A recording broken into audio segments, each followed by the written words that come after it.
Thank you, Heather. Good morning, GreenBiz 21. Again, I would like to warmly welcome each and every one of you to this conversation entitled, Why Advancing Equity is Everyone's Job.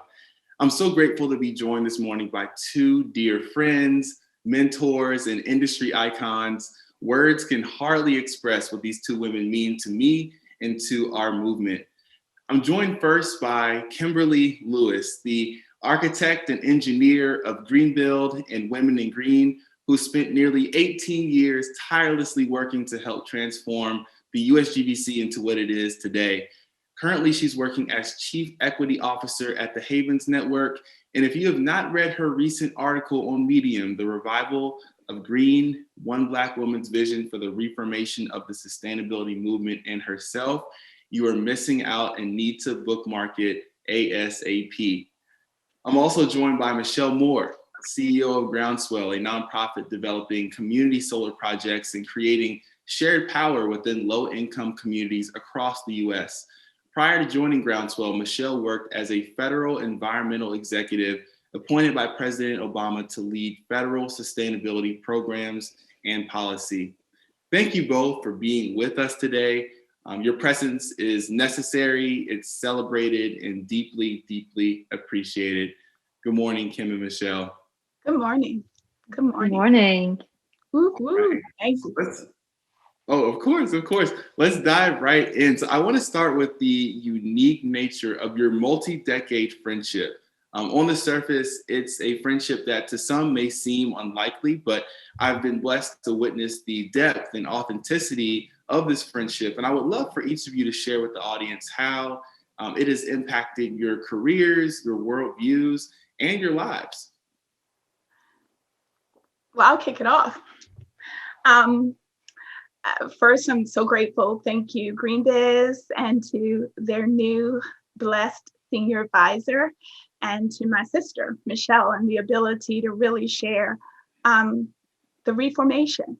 And I think stories tell it best, but I would start out with the 3 points as a minister: values alignment, faith, family, and strength of our sisterhood and womanhood.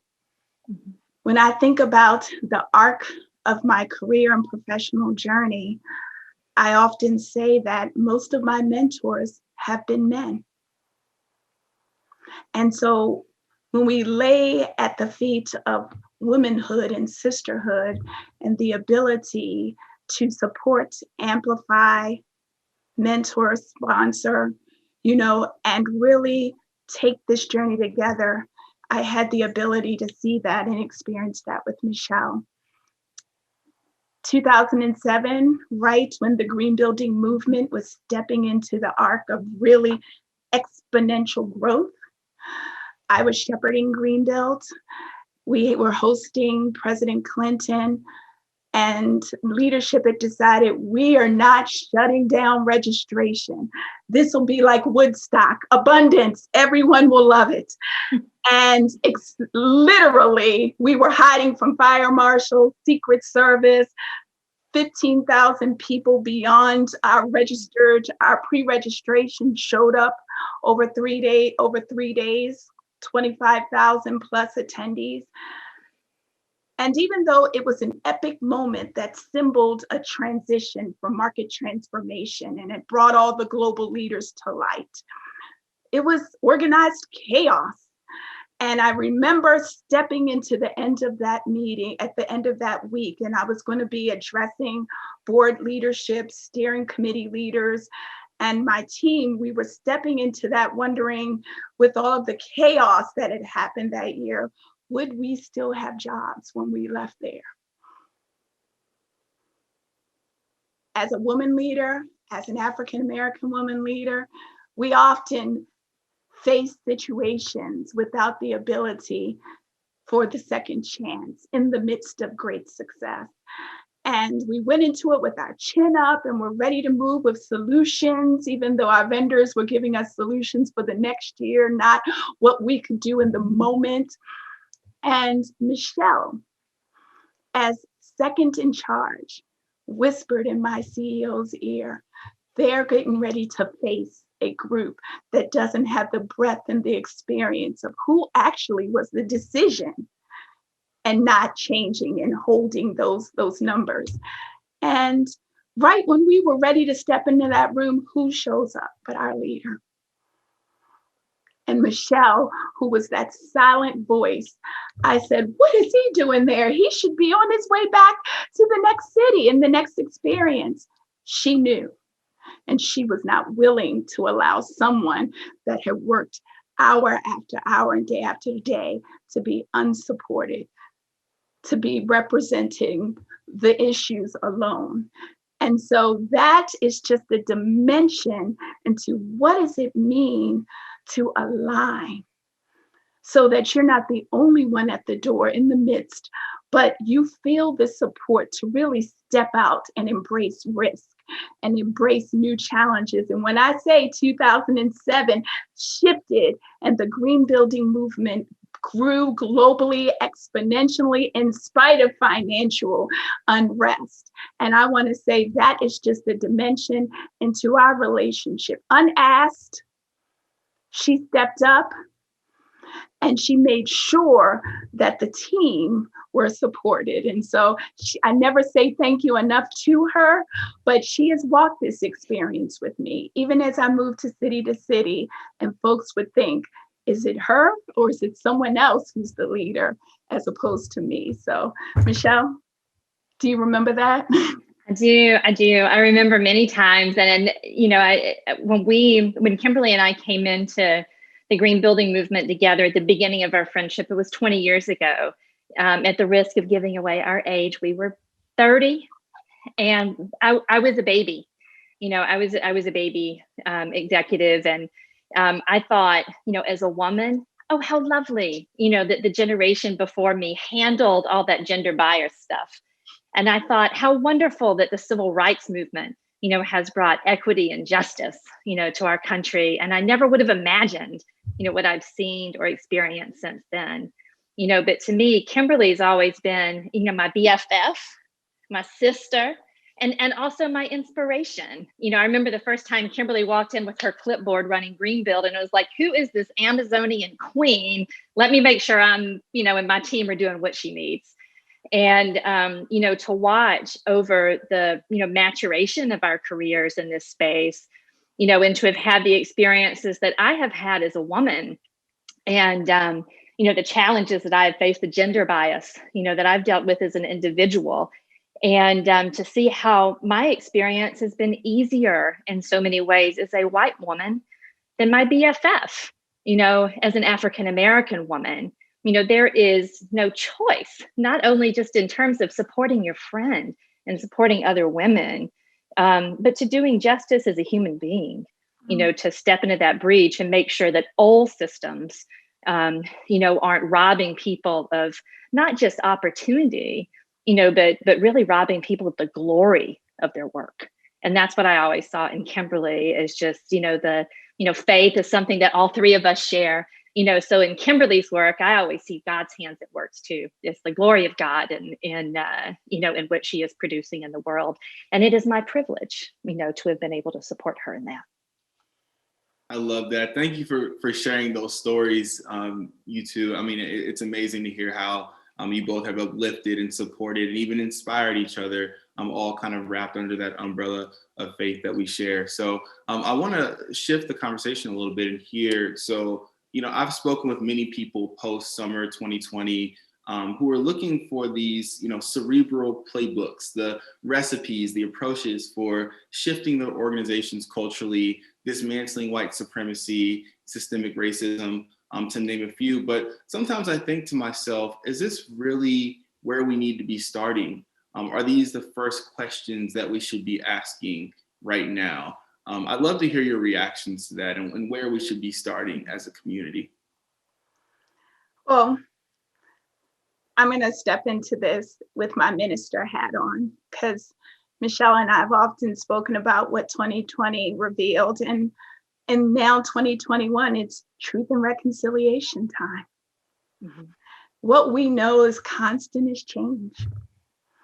But what is deeply rooted and entrenched can only be broken by starting at the foundation and the roots. Everyone is talking about, oh, diversity, I need to recruit, I need to recruit.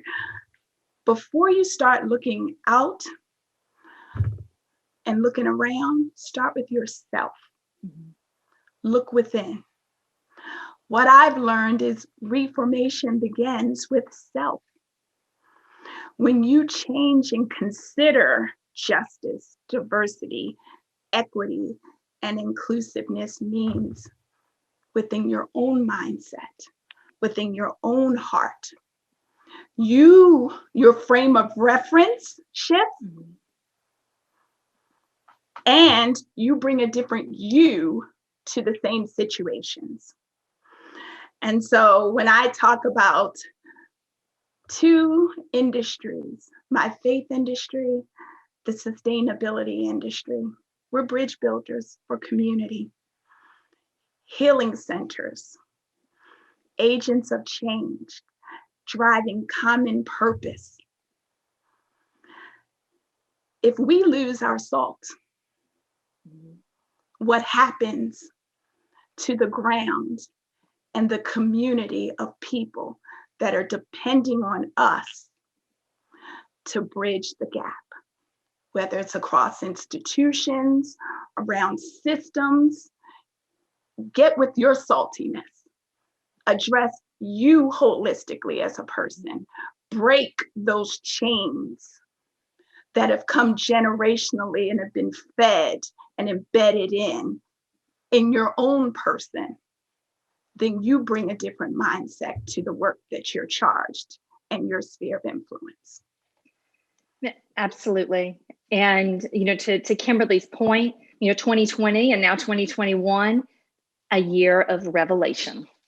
And it reveals much about our partners, about the values of the people around us, and GreenBiz is a community of sustainability professionals. We're also all individuals. We're also human beings who bring our value and our passion to work. And we're all people who are blessed, to align our vocation with our avocation, which is a rare gift in this world. And so, I got to give Kimberly an amen that examining your own heart, and understanding the values that you're bringing to your work, and also understanding your own power. You may be a particular position with a role as an organization, but as a leader, you have extraordinary, probably unrealized influence. So where do you have the opportunity to stand in the breach and fight for equity and call for justice, whether it be in the formal role and job title that you have, in your spheres of influence, or in your life at large? It begins with values. It's a revolution. Yes.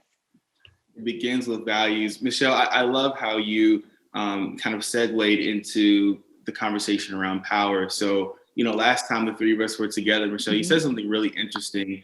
You said that sustainability leaders need to see their jobs as powerful pathways toward influence. And I think for so long in our space, power has been that white elephant in the room that's kind of stymieing our industry's ability to actually change. And so can both of you dig a little bit deeper into how you personally witnessed the imbalance of power stunting our movement, and how we as leaders and those with power can leverage that to really forge these new narratives that we desire in our space? Absolutely. I think that, a couple of short thoughts.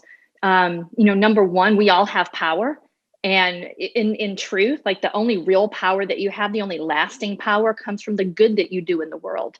And this community does a whole lot of good, which means you have a whole lot of power and a whole lot of influence. But that's not how a lot of us were acculturated. Speaking as someone who came up 20 years ago, learning at the feet of Racy Anderson, sustainability early on, you had to be perfect even to be heard. You had to dot every I and cross every T and make the business case and beat out the marketing people who wanted the same dollars for some new advertising campaign, even to get one little thing done. But at this point, this room of people, have solutions that are world sustaining, that are necessary for the future. And I think it's important that we all, as individuals and also as a community, live into that authority, and to the power we have created through the good that we've done in the world, and to leverage that agency to do more, so that we are eradicating racist systems, so that we are improving equity, and so we're meeting the kind of global challenges that the leaders on the previous panel set up for us as well. Kimberly? So much of what you say reflects what's in my heart. I will say that, in this season, I get so many emails, folks are beginning to understand that the performative call to support. I support Black Lives Matter. We support racial justice. Immediately, people pivot to look at your governance structure. What does your leadership look like? What does organizational balancing look like from them? Do they see these communities reflected? And all of a sudden, there's this rush. We need to recruit. We need to recruit. As we build upon this journey, check your culture first. What I know in leading Greenbuild for 18 years, I would bring the leaders every year as speakers. But why wouldn't they stay? And I think that's what we need to consider. You can recruit, you can bring leaders to the table. And there's so much knowledge, and they're already doing amazing, great things that we're not leveraging. It's a missed opportunity. But when we understand and we don't see that exponential growth again that we've seen in other market transformation moments, check your culture. What are you inviting folks into? Why should they come to us? What I know, even in my faith world, this last year said, we're not in the building anymore. You no longer can wait for people to come to you. How are we making it available to reach others in this space? Check your culture. Make sure as you're recruiting, it's not that one checkoff seat. They need to see a strategic vision for how you're building and how you're sharing the power, how are you sharing the work? What is the vision for how they work? And is it amplified with support as well? So I say people come and they leave because they don't see an authentic, long-term strategic vision that is saying we want to leverage and build together. That's beautiful, Kim. Thank you for sharing. I know the audience is gleaning so much from this. And as we begin to wrap up this conversation, we could go on for hours and hours, but I want to ask both of you to share really, really succinctly.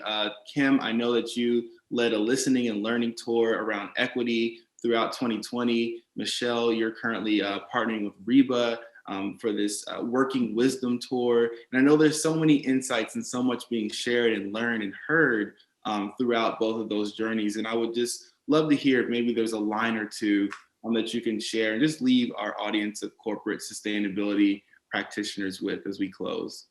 Absolutely. When I launched the listening and learning tour the week that George Floyd was murdered, 30 days to get it done, the leaders were already ready to share. My mentor, Diane Dillon Ridgely, said, folks talk about it costing more. It's always cost more, but we need to understand who pays. Folks in sacrifice zones have paid with their health and their generations of disinvestment. It is about creating new balance sheets. It is about creating the wealth that makes a difference. We need to have access, veto power. Paula Glover said relationship building is not about the end goal, it's about the process. Don't recruit us to your charge, but let's join in together.